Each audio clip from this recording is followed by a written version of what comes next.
Bouncing off check बहुत ही important topic है। किसी भी एंटरप्रेन्योर को जानना जरूरी है कि बाउंसिंग ऑफ चेक, अगर वो चेक इशू कर रहा है तो अगर बाउंस हो जाता है तो क्या वो उसको क्या प्रॉब्लम हो सकती है, या किसी के पास चेक है, वो चेक अपने बैंक को प्रेजेंट करता है और चेक बाउंस हो जाता है तो उसके पास क्या रेमेडी है कि वो अपने पेमेंट को पा सके। तो ये किसी भी बैंक के, किसी भी पर्टिकुलर एंटरप्रेन्योर के लिए ये जानना बहुत जरूरी है कि अगर वो बाउंसिंग चेक को इशू करता है तो उस बिजनेस रेलेवेंस में बाउंसिंग ऑफ चेक में रेमेडीज क्या है या प्रिकॉशंस क्या है। पहले सबसे जरूरी है, अगर हम बाउंसिंग ऑफ चेक के बारे में जो बात करें उससे पहले चेक होता क्या है, इसकी टेक्निकल टर्म क्या है, इसको कहते क्या है, कितने तरीके के चेक होते हैं, थोड़ा सा जानना जरूरी है। फिर हम आप बात करेंगे रेमेडीज में, क्योंकि आप जाने ना कि आप जो चेक इशू कर रहे हैं वो किस तरीके का चेक है, उसको कहते क्या है, उसके जो चेक है वो है क्या, इंस्ट्रूमेंट का जो है वो नेचर क्या है। तो a cheque is a bill of exchange drawn on a specified banker. It is a bill of exchange जो किसी बैंक को के उस पे स्पेसिफाइड बैंक को ड्रॉ होता है। Not expressed as to be payable otherwise than on demand. जब डिमांड होती है तभी वो पेबल होता है। अगर वो डिमांड नहीं, किसी के पास चेक रखा है तो इसका मतलब ये नहीं है कि वो पेबल है, तो ऑन डिमांड होना चाहिए। It includes the electronic image of the truncated cheque और cheque in the electronic form. जो चेक है वो इलेक्ट्रॉनिक या जो है वो ट्रंकेटेड चेक भी है तो भी वो, अगर वो इमेज फॉर्म में भी है। अभी आप जानते हैं कि ना बहुत सारे सर्विस ब्रांचेस थी, पहले हम लोग चेक बैंक्स में जाते थे, वो दूसरे बैंक में जाते थे, अब बहुत कुछ इलेक्ट्रॉनिक सिस्टम हो गया है, तो किसी भी फॉर्म में है तो वो चेक है। In other word, a cheque contains a mandate on of the drawer to his banker to pay specified sum of money to the bearer, जो उस चेक को ला रहा है, और the person mentioned thereof, अगर उसका जिसका नाम मेंशन है, और हिज ऑर्डर, या जो उसमें ऑर्डर इन ऑर्डर स्पेसिफाइड है तो उसको वो चेक का पेमेंट होगा। इसकी पार्टीज होती हैं, एक तो ड्रायर जैसे हमने बात की, ड्राई जिसके फेवर में मेंशन हुआ, पेई अगर जो उसका पेमेंट को प्राप्त कर रहा है, या होल्डर ऑफ द चेक जो उस चेक को होल्ड कर रहा है इन हिज ओन नेम, वो भी जो है वो उसकी एक पार्टी है। चेक के टाइप्स की अगर हम बात करें तो बेरर चेक, अगर वो बेरर चेक है किसी के नाम में, वो जाके क्रॉस नहीं है तो पेमेंट पा सकता है, क्रॉस है तो वो अकाउंट में पेमेंट होगा। ऑर्डर चेक, अगर उसमें बेरर के बाद में उसका नेम, पे इन द नेम, तो वो उसी के नाम में चेक का क्लियरेंस होगा जो उसके अपने प्रॉपर स्पेसिफाइड, बेरर को कोई भी ले आके पेमेंट करके बैंक में ले सकता है, पर अगर ऑर्डर मेंशन है तो उसको अपने क्रेडेंशियल्स दिखाने पड़ेंगे, तभी उस आदमी को इन ऑर्डर तभी पेमेंट मिलेगा। सेल्फ चेक, बहुत सारे सेल्फ इशू किए आते हैं जिसमें आप अपने अकाउंट में डीडी बनाने के लिए यूज करते हैं। पोस्ट डेटेड चेक, जिसपे किसी फ्यूचर डेट के लिए दिया जाता है, उसी फ्यूचर डेट में वो जो है वो पेबल होता है। बैंकर्स चेक, बैंकर्स चेक जैसे ड्राफ्ट है उसी का एक फॉर्म है banker's cheque. Bank cheque issue करता है जिसकी जो है वो किसी पर्टिकुलर पार्टी डिपार्टमेंट के नाम पे आपके अकाउंट से बना के देता है, जिसकी वैलिडिटी ज़्यादा है, आपके अकाउंट से बना है और उसमें जो है वो पेमेंट हो जाता है। डीडी और ट्रैवलर्स चेक, अगर आप आउट स्टेशन के लिए ट्रैवल करते हैं तो पर्टिकुलर बहुत सारे बैंक ट्रैवल चेक इशू करते हैं जो एज गुड एज कैश है, हम बैंक्स में जाके उसका आप पेमेंट ले सकते हैं। कैरेक्टरिस्टिक्स ऑफ द चेक्स जो है वो it should be in the writing form में होना चाहिए। It has to be an unconditional order होना चाहिए, कोई उसमें कंडीशन नहीं मेंशन होनी चाहिए। Bank has to be specified, वो किसी बैंक का होना चाहिए क्योंकि बैंक उसमें एक पार्टी है। Payment should be directed to a specified person, किसी पर्टिकुलर स्पेसिफाइड पर्सन को डायरेक्टेड होना चाहिए। Should be payable on the demand, जैसे हमने पहले बात की कि डिमांड पे ही ये पेमेंट इसका पेबल होना चाहिए। It should be for a specific sum of money, उसमें कुछ ना कुछ अमाउंट मेंशन होना चाहिए। Should have the signature of the drawer, अगर सिग्नेचर नहीं है जो है तो वो चेक नहीं है, अगर वो प्रेजेंट होता है तो सिग्नेचर होना मस्ट है। अब बात आ जाती है कि अगर ये चेक बाउंस हो जाता है तो बाउंस किसको कहते हैं। जैसा नाम से ही है, अगर cheque, a cheque is to set to be dishonour और bounced when it is presented for the payment to a bank but it is not paid because of some reason और द अदर, कुछ भी ऐसा reason हो सकता है। अगर bank वो पेमेंट नहीं करती है, वो आप बैंक में जो पेई है, जिसके अगेंस्ट में आपने चेक इशू किया है, ड्रायर ने इशू किया है, तो वो अगर किसी भी रीज़न से बैंक से वापस आ जाता है, उसका पेमेंट नहीं होता है, तो उसको हम बाउंस या डिसऑनर ऑफ द चेक कहते हैं। रीज़न, बहुत सारे रीजंस होते हैं जो इसकी वजह से चेक को वापस किया जाता है, वो भी जानना बहुत ज़रूरी है।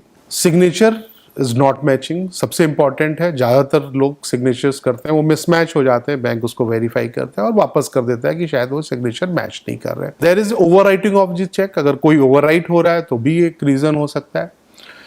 इसके अलावा cheque is presented after the 3 months, जो भी अभी टाइम पहले 6 मंथ था उसको कर दिया है 3 मंथ कर दिया, उसके बाद उसमें जो डेट मेंशन है उसके 3 महीने के बाद वो प्रेजेंट करते हैं तो भी वो उसके जो डेट है वो एक्सपायर हो चुकी है, अकाउंट क्लोज हो चुका है। अगर आपका अकाउंट जिस चेक को इशू किया गया है वो अकाउंट ही क्लोज हो गया, अभी जब इशू किया था तो शायद वो अकाउंट था, या हो सकता है कि पहले से अकाउंट बंद हो उसके पास चेक पड़ी हो और आपको इशू कर दे, कोई ऐसा भी हो सकता है। इनसफिशिएंट फंड जो मेन कल्प्रिट है, जो रीज़न है कि अगर उसे अकाउंट नहीं है और बैलेंस नहीं है फिर भी चेक इशू हुआ है, ये भी रीज़न हो सकता है।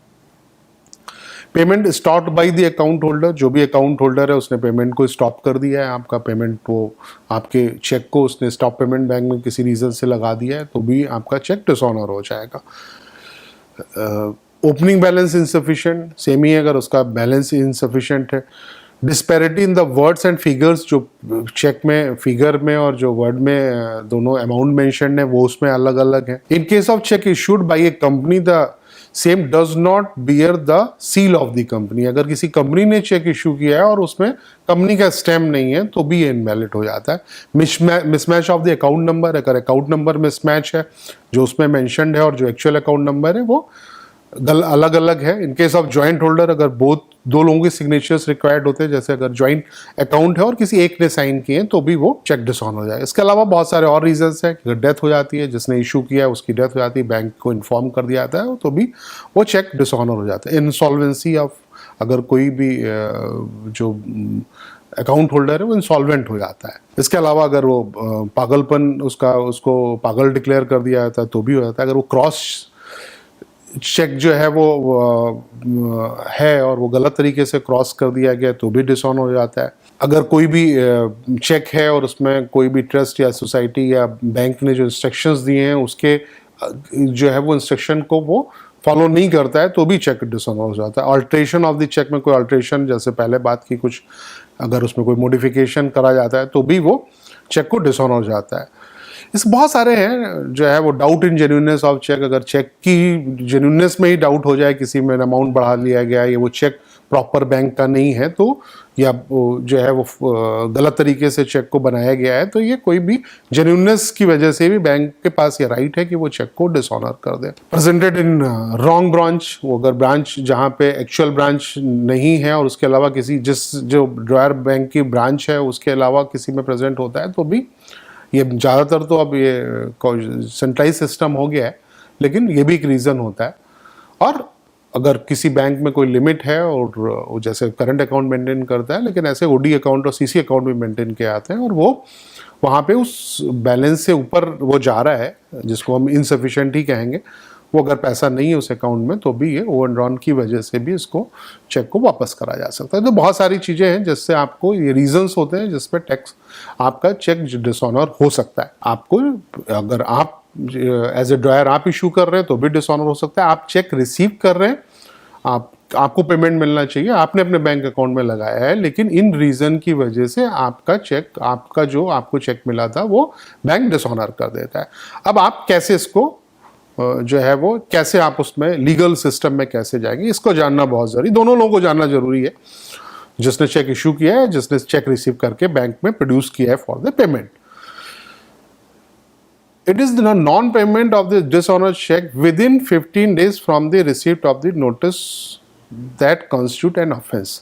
अगर कोई भी चेक डिसऑनर हो जाता है और नोटिस अगर आपको मिलती है या आप देते हैं, अगर उसका 15 दिन के अंदर पेमेंट नहीं आता है तो वो एक ऑफेंस होता है। अगर आपने नोटिस दी है और आपको 15 दिन में पेमेंट नहीं मिलता है, या आपको नोटिस मिली और आप 15 दिन में पेमेंट नहीं कर पा रहे, तो it is a offence. Issuing of cheque और dishonour is not an offence. अगर आप कोई भी चेक इशू करते हैं और वो डिसऑनर हो जाता है तो ये कोई वैसे ऑफेंस नहीं है।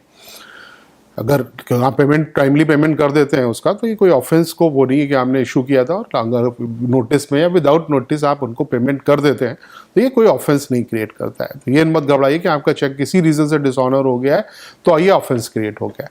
ऑफेंस क्रिएट होने के लिए जेन्युइननेस होना चाहिए कि ये भाई एक जेन्युइन रीज़न या अनजेन्युइन रीजन से या जो है वो ये इसको जानबूझ के इसको डिसऑनर किया गया है, तभी वो ऑफेंस बनता है। Any demand made after this dishonour cheque will constitute a notice. अगर कोई भी डिमांड अगर आपका डिसऑनर हुआ है तो आपको एक नोटिस जो है वो देनी चाहिए। अगर it is not necessary that notice should be in any particular form. Notice आपको एक जेन्युइन, अगर आपका डिसऑनर हुआ है और आप उसको ऑफेंस मानते हैं तो आपको नोटिस देना चाहिए, और इसके लिए कोई सेट फॉर्मेट नहीं है। आप इसको जनरल ईमेल से, आप फैक्स से, और आप किसी भी उससे इन्फॉर्म कर सकते हैं। It is held by the Supreme Court that while the cheque could be presented at any number of time कोई, और however there shall be only one notice. आप कितने बार भी चेक प्रेजेंट करें और वो डिसऑनर होता रहे, लेकिन आप नोटिस अगर एक बार भी देते हैं तो वो नोटिस वैलिड नोटिस मानी जाएगी। आपको हर डिसऑनर जो है वो उसी चेक के बार बार डिसऑनर होने पे नोटिस देने की कोई अलग अलग नोटिस की कोई जरूरत नहीं है। It is not necessary that the notice should be send by the registered post alone. अगर आप कोई फैक्स से या मेल से भी भेजते हैं तो it is as good as ये नोटिस मानी जाएगी। अब essentials of the offence of the bouncing of the cheque. A person must have drawn on cheque on a bank account maintained by, पहले तो उस पे ड्रॉ होना चाहिए जिस पे आपने अकाउंट मेंटेन कर रखा है। Cheque should have been issued in discharge of in whole or part of any डेप्ट और लाइबिलिटी। जो चेक इशू हुआ है वो किसी डेप्ट को या लाइबिलिटी को रिपेमेंट करने के लिए इशू हुआ, वो तभी वो ऑफेंस होगा। The cheque has been presented to the bank within the period of the validity. मतलब अगर जैसे हमने बात की कि आपको 3 महीने की 91 डेज की वैलिडिटी है, तो उसी 91 डेज में, 90 डेज में या 3 मंथ में आपको उस चेक को प्रेजेंट करना है। अगर आप उसको रखे रहते हैं और उसके बाद आप लगाते हैं तो ये कोई ऑफेंस नहीं क्रिएट करता है दूसरे पार्ट में। The cheque is return by the bank unpaid, और जो चेक है वो आपको रिटर्न आना चाहिए, अनपेड होना चाहिए, और due to the reason of insufficient balance. अगर और किसी वजह से वो आता है तो वो ऑफेंस को हम नहीं मानते हैं, अगर उसमें इनसफिशिएंट बैलेंस उसके अकाउंट में नहीं है। द पेई make a demand for a payment of by giving notice in writing with in 30 days on the receipt of the information from the bank and drawer fails to make the payment of the said amount within 15 days of the receipt of the said notice। जब भी आपको bank से ऐसी information आई है तो आपको with in 30 days में एक नोटिस देनी है, और आपको वेट करना है कि डेट ऑफ द नोटिस से 15 डेज के अंदर वो आपका जो भी जिसके डिफॉल्ट हुआ है चेक, वो आपको पेमेंट कर दे। अगर ये नहीं होता है तब ये ऑफेंस है। Complaint is made within 1 month from the date on which the cause of action is arise. जो हमसे बात किया कि विद इन 30 डेज आपको ये जो है वो नोटिस दे देनी चाहिए। And offence in the term of 138 as per negotiable act is committed even if cheque is return on the ground of the closure of account. जैसे बात की थी इनसफिशिएंट बैलेंस, वैसे अगर आप क्लोजर ऑफ अकाउंट क्लोज हो जाता है उसके बाद भी कोई चेक इशू कर देता है तो भी ये 138 या ये आप नोटिस देने के लिए एलिजिबल हो जाते हैं। Return of cheque and paid with the advice account operational jointly. अगर ये है कि अगर अकाउंट ज्वाइंटली ऑपरेट होना चाहिए था और किसी एक डायरेक्टर ने सिग्नेचर रिक्वायर्ड किया है तो भी ये आपको चेक जो डिसऑनर है वो 138 के लिए एलिजिबल है। मतलब आप उस ऑफेंस में नेगोशिएबल एक्ट के 138 के अगेंस्ट में उसको नोटिस दे सकते हैं। अगर ये चेक ज्वाइंटली इशू होना था और एक डायरेक्टर ने उस पर साइन किया और चेक डिसऑनर हो गया इस रीजन से, तो आप जो ऑफेंस है वो नोटिस आप एक डायरेक्टर को ही देंगे। Action can be taken under section 138 only against A not the B. अगर 2 लोगों ने और ए ने सिग्नेचर किया तो उसके अगेंस्ट में ही 138 आप इशू कर पाएंगे या उसको आप नोटिस दे पाएंगे। In case of cheque is return with the comment refer to drawer, it will be a matter of evidence to prove that drawer has sufficient balance at the time of return of check and that the bank returned the check for some other reason other than lack of the fund। अगर किसी other reason से आता है और उस case में अगर bank किसी रेफर टू ड्रॉअर लिख देता है तो आपको ऑफेंस देने के लिए ये ज़रूरी है कि आपको प्रूफ करना होगा कि जब ये रिटर्न हुआ है चेक तो उस टाइम बैंक के में वो प्रॉपर बैलेंस मेंटेन नहीं करता था। तो आप किसी भी रीजन से हो तो भी आप उसको नोटिस दे सकते हैं। इसके बाद बात करते हैं, अगर आप कोई कंप्लेंट जब बनाएंगे, कंप्लेंट लॉन्च करेंगे, उसके अगेंस्ट में बात करेंगे, तो क्या बेसिक इन्फॉर्मेशन हैं, क्या ज़रूरतें हैं, क्या चीज़ें हैं जो उसको आपको ध्यान में रखना चाहिए। पहले जैसे हमने बात की थी कि आपको जो है वो ड्रायर को विद इन 30 डेज के लिए आपको एक नोटिस दे देना है। If dryer has not paid with in 15 days of the demand of notice, तब आप उसको कंप्लेंट लॉन्च कर सकते हैं, ठीक है। एंड जो है वो इसके अलावा आपको ये जानना ज़रूरी है कि आपने वो चेक आपने कहाँ पे ड्रॉन किया था, आप जो है वो कहाँ पे प्रेजेंट हुआ है, चेक जो है वो जिस बैंक से रिटर्न किया गया है वो बैंक कहाँ पे है, वेयर जो है नोटिस डिमांड की गई है वो कौन सी जगह है, आपको कंप्लेंट वहीं पे लॉन्च करनी है। इसके अलावा कंप्लेंट के साथ आपको अब जो भी आप जो नोटिस आप कंप्लेंट ड्राफ्ट कर रहे हैं उसके साथ आपको एक ओथ लेटर लगाना है, और उसके अलावा जो भी डॉक्यूमेंट जैसे चेक है, मेमो है, नोटिस है, रिसिप्ट्स है, एक्नॉलेजमेंट है, जो भी उसकी इनवाइसेज है, वो सारा कुछ आपको उसके साथ कंप्लेंट के साथ लगाना है। तो 3 बातें आपको ध्यान रखनी है किसी कंप्लेंट को लॉन्च करने की। आपको विद इन 30 डेज एक नोटिस देनी है, उसके बाद 15 डेज का पेमेंट के लिए वेट करना है, फिर आपको ये सर्टन करना है कि ये डिमांड नोटिस या कहाँ पे जनरेट हुई है, कहाँ पे आपकी बैंक है, कहाँ पे चेक बाउंस हुआ है, उसके अकॉर्डिंग आपको एरिया अपना सर वो करना है, और उसके बाद आपको एक प्रॉपर नोटिस देके उसके साथ रिलेवेंट पेपर लगा के एक नोटिस आपको एक उसको लॉन्च कंप्लेंट लॉन्च कर दे रही है under one section 138 of the negotiable act. Circumstances in which banker is justified in dishonouring the customer cheque. कौन कौन सी कंडीशंस हैं जिसमें बैंकर अपने को जस्टिफाइड कर सकता है अगर वो चेक को डिसऑनर करता है।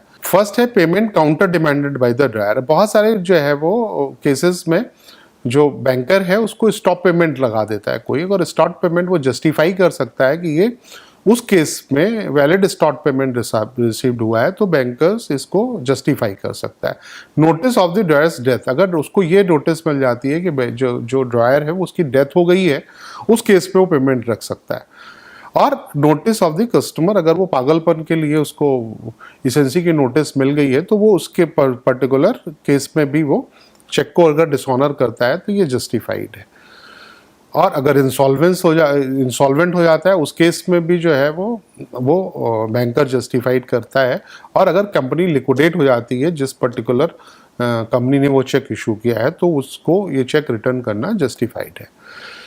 इसके अलावा इसकी सिविल और क्रिमिनल लायबिलिटी लॉन्च होती है, जो हमने बताया कि इसमें बेसिकली जो दोनों तरीके से अगर आप चेक आपका बाउंस हो जाता है तो आप एक पर्टिकुलर केस में आप पर्टिकुलर तरीके से लायबल हो जाते हैं, और नेगोशिएबल एक्ट की 138 to section 142 of the negotiable act में आपकी क्रिमिनल लायबिलिटी बनती है, सिविल और क्रिमिनल लायबिलिटी बनती है, और इसमें आपको पनिशमेंट अप टू 2 years है, और जो भी आपका चेक अमाउंट है उसका ट्वाइस जस्ट डबल आपसे डिमांड करी जा सकती है। और अगर आप कोई कंपनी या फर्म या एसोसिएशन कोई भी रन कर रहे हैं तो उसके जो भी रिस्पॉन्सिबल पर्सन्स हैं वो सारे इस मिसकंडक्ट या सिविल प्रोसिक्यूशन के भागीदार होते हैं। तो इसलिए ज़रूरी है कि जब भी आप चेक इशू करें तो बहुत ध्यान से करें। आपके पास सफिशिएंट बैलेंस मेंटेन होना चाहिए, आपके पास आप प्रॉपरली उसमें अगर पोस्ट डेटेड चेक आपने इशू कर रखे हैं तो उसकी डेट के टाइम में, और आपको उस पर्टिकुलर डेट में प्रॉपर बैलेंस मेंटेन करना चाहिए। अदरवाइज अगर आप दूसरी तरफ से हैं, अगर आपने चेक रिसीव किया है और आप कोई चेक डिफ़ॉल्ट करता है तो आप उसको रिप्रेजेंट करिए, उससे बात करिए, 30 डेज में नोटिस दे दीजिए, 15 दिन के लिए वेट करिए, और उसको प्रॉपर आप एक लीगल फ्रेम में लेके आइए जिससे कि आपका पेमेंट प्रॉपरली मिल सके, जिसमें आप उसको ये नोटिस दीजिए कि आप 138 ऑफ द नेगोशिएबल एक्ट आप उस पर कंप्लेंट लॉन्च करने जा रहे हैं, जिससे उसको ये आपको जस्ट डबल अमाउंट भी उसको देना पड़ सकता है। उसके अलावा उसको 2 साल का प्रिजनमेंट भी हो सकता है। इसकी वजह से कम आपका पेमेंट सुरक्षित रहेगा, और जिससे कि आप अपना प्रॉपर बिजनेस कर पाएंगे, क्योंकि बिजनेस में आप क्रेडिट देना जो है वो बिजनेस के एक नॉर्म्स हैं जिसके अगेंस्ट में हम बिजनेस को ऑपरेट करते हैं। बगैर क्रेडिट के बिजनेस नहीं चल सकता, लेकिन ज़रूरी है कि आप अगर क्रेडिट देते हैं तो आपका रिपेमेंट भी प्रॉपरली आए, इसलिए आपको अवेयर होना बहुत ज़रूरी है। और दूसरी तरफ अगर आप चेक इशू करते हैं तो भी आपको अवेयर होना ज़रूरी है कि आपके चेक बाउंसिंग आपको एक बहुत बड़े लाइबिलिटी रिस्पॉन्सिबिलिटी में डाल सकता है, जो आपके लिए फ्यूचर में बहुत बड़े बिजनेस के में एक सेटबैक ला सकता है। तो ये था एक टॉपिक चेक बाउंसिंग पे। आप जानिए कि चेक है क्या और ये बाउंस होता है तो क्या आपको जो है प्रिकॉशंस लेने चाहिए या क्या एक्शन लेने चाहिए। Thank you.